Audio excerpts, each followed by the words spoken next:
Sonia Tarby, bonsoir. Bonsoir Frédéric. Vous êtes bien installée? Ça va mieux. Et dans la vie, Merci. Sonia, ça va? Oui, très bien. En préparant votre portrait, je me suis vraiment demandé par quel bout commencer. Votre vie est un véritable parcours de combattante. J'aurais pu commencer par la femme de radio, Freedom, RFM, RFO Radio maintenant. Et puis je me suis dit, je vais commencer par le commencement. Et puis, euh, et puis on verra bien où tout ça va nous mener. Donc on y va. On va entrer doucement sans frapper dans la maison de votre vie, si on peut dire ça comme ça. On va entrouvrir la porte. Allons-y. Sonia, vous êtes née un 18 novembre sur l'île de la Réunion, à Saint-Benoît plus exactement. Vous êtes du signe du Scorpion. L'astrologie est-elle une science exacte? En tous les cas, vous êtes Scorpion, et le Scorpion est le symbole de la destruction et, paraît-il, de la reconstruction. C'est aussi le symbole de la passion. Sonia, à l'âge de 8 ans, vous perdez votre père. Votre mère absente, c'est vous l'aîné qui devez vous occuper de vos 3 frères. Pour subvenir à leurs besoins, vous avez exercé quelques métiers hors les sentiers battus. Votre conflit avec votre mère vous pousse à demander d'être placé dans un foyer de l'enfance à Belle-Pierre. Et sur votre carte d'identité, on peut lire, on pourrait encore lire peut-être, enfant de la DAS. Vous avez fugué un grand nombre de fois. Moi, j'appelle ça des aventures et des voyages. On dit parfois que l'école de la rue est la meilleure des écoles. Quel est votre sentiment par rapport à cette école de la rue?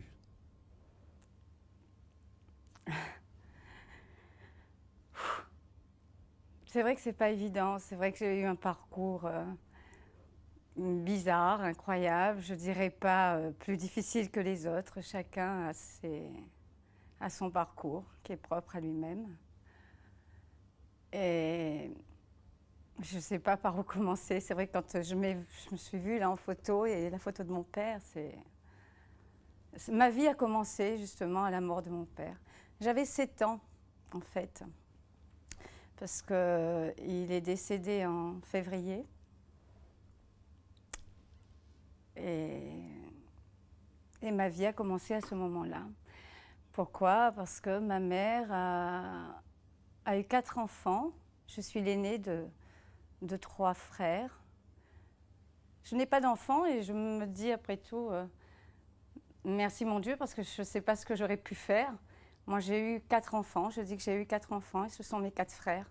Parce que ma mère n'avait jamais travaillé de sa vie.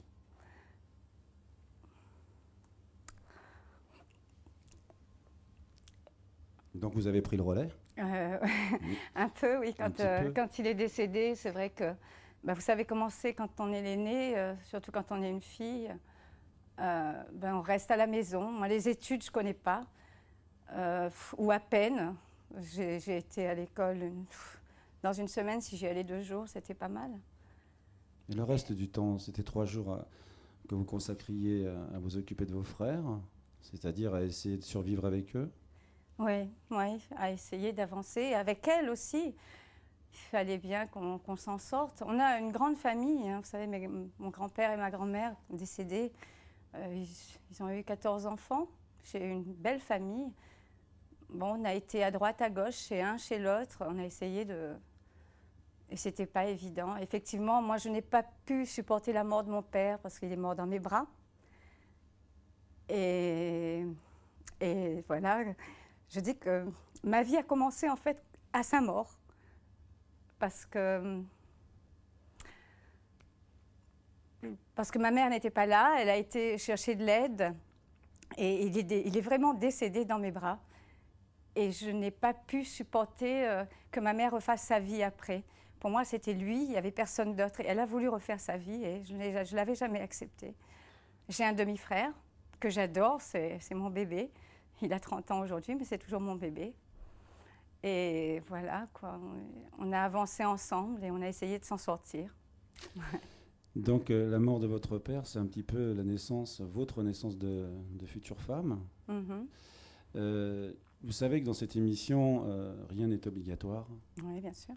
Vous répondez ou pas, c'est vous qui le décidez. Je voudrais revenir sur une de ces fugues, une de ces aventures qui s'est terminée par un drame. On en parle ou on n'en parle pas, c'est vous qui décidez.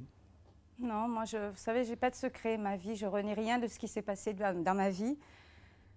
C'est vrai que j'ai voulu quitter ma mère à un moment parce que ça ne pouvait plus, on ne pouvait plus s'entendre. Je voulais faire mon chemin, essayer d'avancer dans ce monde et je ne me voyais pas avancer en restant à Saint-Benoît. Et pourtant, je l'aime, ma mère. Mon Dieu, que je l'aime. Mais, excusez-moi.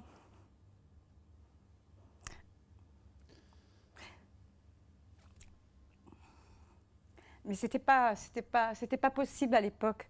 Vous savez, quand on est gamine, et cet amour que j'avais pour mon père, c'était... Je pouvais plus rien accepter, j'acceptais plus le monde, j'acceptais plus personne, sauf mes frères. Et donc j'ai voulu partir, j'ai demandé à me faire enfermer, donc au foyer de l'enfance, c'était à Belle-Pierre. J'ai été voir le juge des enfants moi-même, en demandant qu'on m'enlève de chez moi, sinon ça finirait mal. J'avais vraiment l'intention de faire des choses que j'aurais pas dû, enfin que je ne devrais pas faire. Et puis voilà, quoi. Je suis partie au foyer de l'enfance, on m'a placée, alors que toute ma famille était prête à m'accueillir, mais je ne voulais pas. Je voulais vraiment couper avec tout le monde. Et arrivée au foyer de l'enfance, c'est vrai que là, j'étais toujours rebelle. J'ai toujours été rebelle. Quand on m'imposait de ne pas sortir à 16 heures, c'est fini, on ferme les portes, ça, j'acceptais pas. Et donc, je faisais des fugues. Et souvent, je partais seule. Et un soir, une amie qui était dans ce foyer, elle est venue avec moi. Et malheureusement, ça s'est mal terminé pour elle. On était en alerte cyclonique rouge. Et elle a été enlevée, elle a été tuée. On m'a emmenée reconnaître son corps. Je savais que c'était elle parce que je lui avais prêté une chevalière que j'avais eue avec certainement un copain. C'était écrit GM et on l'a reconnue grâce à cette chevalière parce qu'on l'a retrouvée nue dans l'océan Sainte-Marie et elle était décédée. Et j'ai su après qu'elle a été tuée par un homme. J'oublierai jamais son visage, j'oublierai jamais son nom, je ne le dirai pas ici. Mais il était déjà recherché, il était déjà condamné. Et il l'a enlevé, il l'a tué, alors qu'elle ne voulait que sortir, s'amuser, comme moi. Et c'est vrai que là, ça a été un moment difficile, ce qui m'a rapprochée de ma mère après. J'ai voulu repartir avec elle. Et là, au foyer de l'enfance, on ne pouvait pas me refuser grand-chose, en fait. Voilà. Sonia, vous voulez bien pivoter sur votre droite à 180 degrés, c'est-à-dire que vous allez vous retrouver face à nous. Voilà. Sonia, on va vous faire écouter un petit témoignage qui va nous permettre un petit peu, vous et nous, de nous détendre. Ouais. On va attendre que Patrick nous l'envoie. Merci beaucoup. Coucou Sonia. Au fond de ma Provence d'adoption, je me trouve actuellement pour des vacances, disons exactement à Hyères-les-Palmiers, très belle commune du Var. Je voudrais te dire, et à tous ceux qui écoutent, combien tu es une fille formidable, quoi qu'on en dise. Tu es une fille au grand cœur, au très grand cœur qui n'a toujours, malheureusement, pas plaidé en ton avantage, tu le sais. Permets-moi de te citer, pour cette occasion, Saint-Exupéry. On ne voit bien qu'avec le cœur, l'essentiel est invisible pour les yeux. Cependant, sache aussi que j'ai toujours gardé un bon souvenir de toi, de la période où je m'occupais de toi. Oh, Sonia, c'est une aventure, c'est toute une histoire. C'est tout un poème, hein, j'ai envie de dire aussi. Et j'ai aussi envie de dire que reste comme tu es, avance. Je pense que tu as su trouver, malgré les souffrances, malgré les difficultés que tu as connues dans ta vie, l'énergie et la force nécessaires pour avancer, pour faire un pied de nez quand même. Et bien, j'ai envie de dire aussi à la situation, à la vie, à ta situation, à ton histoire. Garde le cap et gros bisous de la Provence et plein de bonnes choses à toi. Comment elle s'appelle cette personne ? Marie-Lou. Marie. Bon, c'est un message d'amour et de joie hein, qu'elle vous envoie là. Marie-Lou Rouvière, c'était ma maman qui a remplacé ma mère en fait. Parce que c'est vrai que j'étais difficile. Je suis toujours difficile. En fait, oui, je suis très têtue. J'essaie de mener ma vie comme je comprends. J'essaie d'être le mieux possible. Mais Marie-Lou, elle était là. Elle a remplacé, dans des moments difficiles, oui, ma maman. D'ailleurs, quand je me suis mariée, parce que j'ai eu un mariage qui n'a pas duré longtemps, mais bon. Et elle était mon témoin. Marie-Lou, ouais, c'est une femme formidable. On en a besoin des comme ça. Alors, on va parler un petit peu de la femme de radio que vous êtes, parce que vous êtes aussi une femme de communication maintenant. Je vais vous demander de basculer un peu sur votre droite, en faisant très attention. Alors, je vous présente La Terre, vous la connaissez bien sûr. C'est l'un des moments de notre émission. À chaque fois, on la propose à nos invités, puis on a envie de leur demander ce qu'ils en pensent, comment ils la trouvent. Je vais vous dire franchement, Frédéric, moi, La Terre, ça a duré un moment où j'ai toujours dit je ne vois pas ce que je fais sur cette terre. Elle est belle, mais c'est vrai que pourquoi je vais dire ça? Parce que les gens ils vont peut-être pas comprendre. Bon, je suis pas malade. Je n'ai pas de gros défauts, un gros handicap qui va m'empêcher d'avancer dans la vie.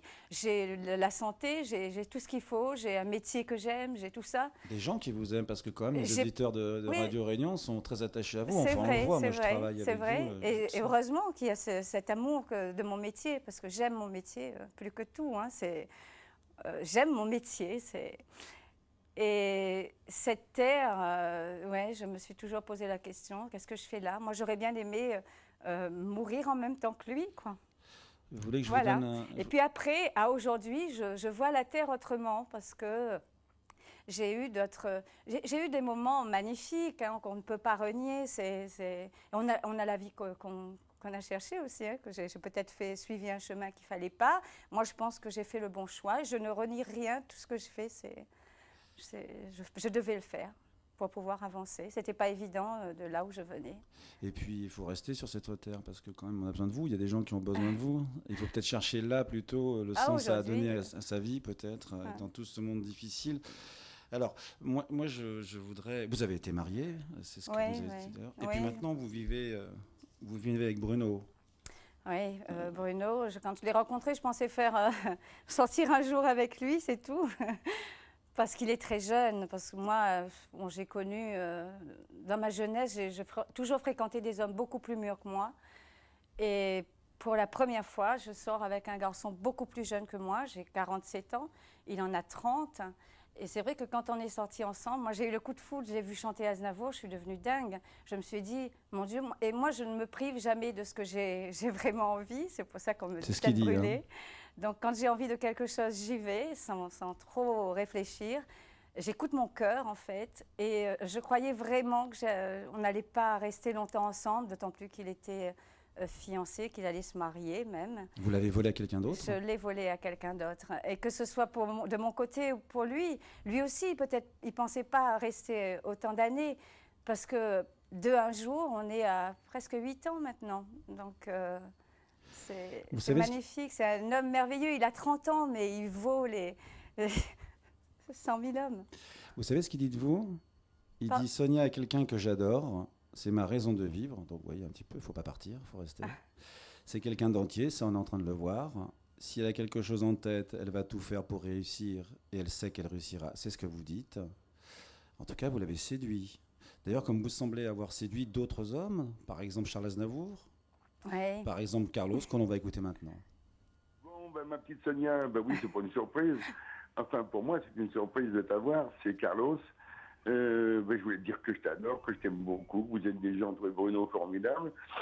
La dernière fois qu'on s'est vu, malheureusement, c'était à Paris quand j'ai rencontré Charles Aznavour, enfin par mon intermédiaire, et que j'espère que tu seras toujours aussi performante, efficace et aimée de tous ces réunionnais que j'adore. Miemaou, comme on dit là-bas. Et je me souviens des fois où je t'ai rencontré avec d'Ambreville, quand j'étais à la fête du tampon, avec mon pote Bennett, avec Joël, tout Saint-Denis, La Pêche, le film que j'ai tourné à La Réunion, qui a eu beaucoup de succès, qui passe dans le monde entier.